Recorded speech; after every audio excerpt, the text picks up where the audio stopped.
as a bettor, when you look at these type of futures bets, your mind shouldn't just go to these are the teams, this is the schedule. You also have to think, okay, are there any good hedging opportunities down the road? So that's the first thing I did. I thought to myself, okay, if these teams can win 4 of these 5 games and it comes down to one game where they have to win that, that's a great hedging opportunity looking at all of these prices, with the exception of, maybe the Eagles at plus 450, although that does seem like the obvious pick because they have very easy opponents, Patriots, Vikings, at Tampa Bay, Washington, and at the Rams.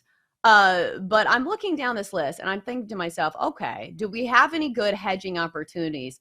The only one I can really find is probably Dallas. If you think they can beat the Jets at home, they're 11-1 to start the season 5-0. They've got the Giants, the Jets at Arizona versus the Patriots, and then at the 49ers. So if they can win those first 4 games, you have them 11-1. You can take the Niners the other side and be guaranteed some money here, because I think that is the goal when it comes to futures betting. It's not just winning these bets outright, but also having a chance to get yourself some guaranteed money. I think that is a great strategy. Honestly, I would be square here, and I would just put money on the favorites, the Eagles at plus 450. I love the way their schedule sets up, and that's one of the reasons why they are the favorites here. They go to New England. They can win that game. They host the Vikings. They can win that game. Kirk Cousins on the road. They go to the Bucs. The Bucs are going to be terrible this year. They host the Commanders, and I think the jury's still out on Washington, but certainly they're starting a new quarterback in Sam Howell, so that's kind of up in the air. And then they go out west to face the Rams, and it's a bit of a rebuild for the Rams. So I think the Eagles, a motivated Eagles team after what we saw in the Super Bowl, I think that's very favorable. So I like the Eagles at plus 450. Yeah, that's the only one that seems to jump off the page on paper because all the opponents seem pretty easy. Do you think this is a smart bet at this price? Because that's the other thing you have to factor in here is would you rather just bet these game by game for an Eagles team that we know is fully capable of blowing out opponents? We saw it last year, especially at home, like maybe not on the road. But looking at their road opponents, I feel like they can probably handle the Patriots, especially in the first game of the year. At Tampa Bay, that game's not going to be close, even though I'd imagine the spread's going to be pretty hefty. You probably take a look at the Eagles in the first half in that one. What do we think about the Rams? Do we think the Rams are going to be better this year? Because I think that is the one game on the schedule that could maybe be the sabotage factor. But again, it's the last game in this sequence. So if you have any qualms about maybe the Eagles beating the Rams on the road, you'll at least have your plus 450 to hedge, and maybe you can put a little on the Rams if it gets to that point. I think the Rams are one of the bigger mysteries in the NFL this season because do you remember when there was a time during the offseason where there were some reports that Sean McVay didn't know if he was going to come back, and then he decided, okay, I'm going to return. But they were banged up last season. They lost some guys. They went all in on the Super Bowl. But this is still a very good team that I think just had a really bad year. And so I'm with you. I don't know what to expect from the Rams this year, but if you're talking about a sabotage factor in the Eagles going out west after starting 4-0, that's a possibility for a loss and maybe a possibility for a smaller hedging opportunity. He's saying that Stephon Diggs is not getting along with Josh Allen. He thinks that's the root of the issue. Jenks, do you think that there is any merit to this? Do you think this is just a rumor? Or do you think there's actually trouble in Buffalo?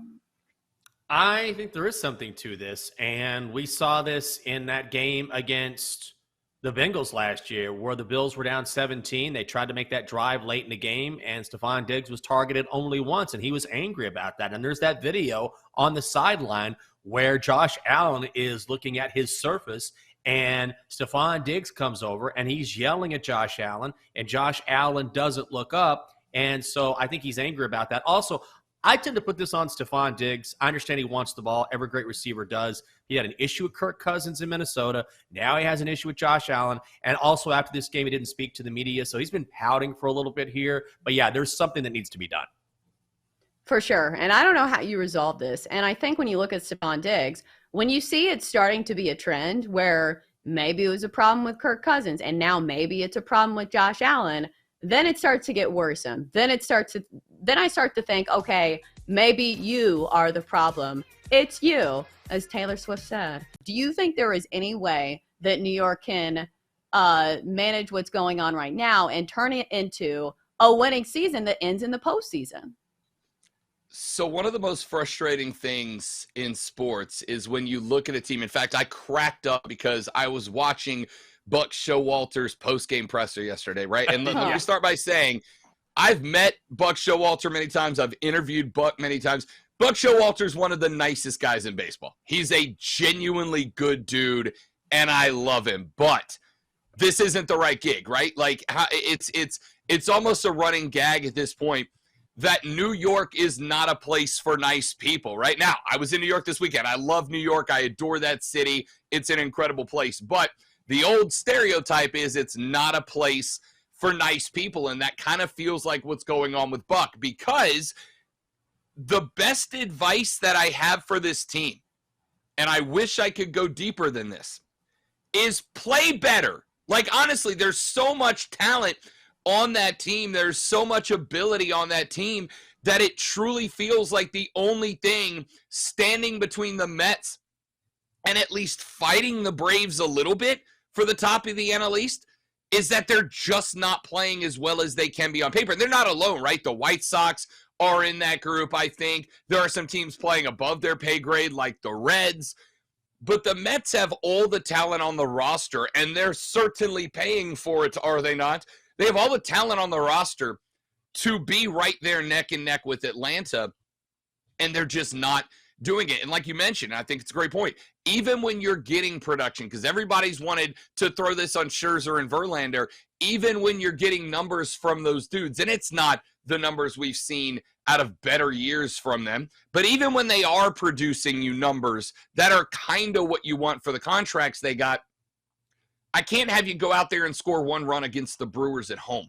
That's not good enough. Not with Alonso, not with Lindor, not with the lineup that you have. You have to do better. I was laughing because in the post-game presser, somebody asked Buck Showalter. They were like, hey, you're what if 16 and a half games or whatever it is below 500 now. How do you fix that? How do you get back? And he looked into the mic and he just went, play better, win games, right? And ordinarily that would frustrate me as a fan because I'm like, you're the manager. You need to know what's going on, what guys are not hitting well and why and how you correct it.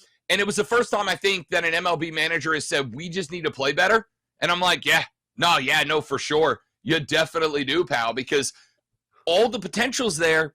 And it was like me in high school, all the potential, and then just did nothing with it. PJ, I love this. You actually have a college football play we have to talk about. Those are all over the place at BetMGM. So if you're ready to bet on the NFL or college football, you can do that. Tell me where your money's going.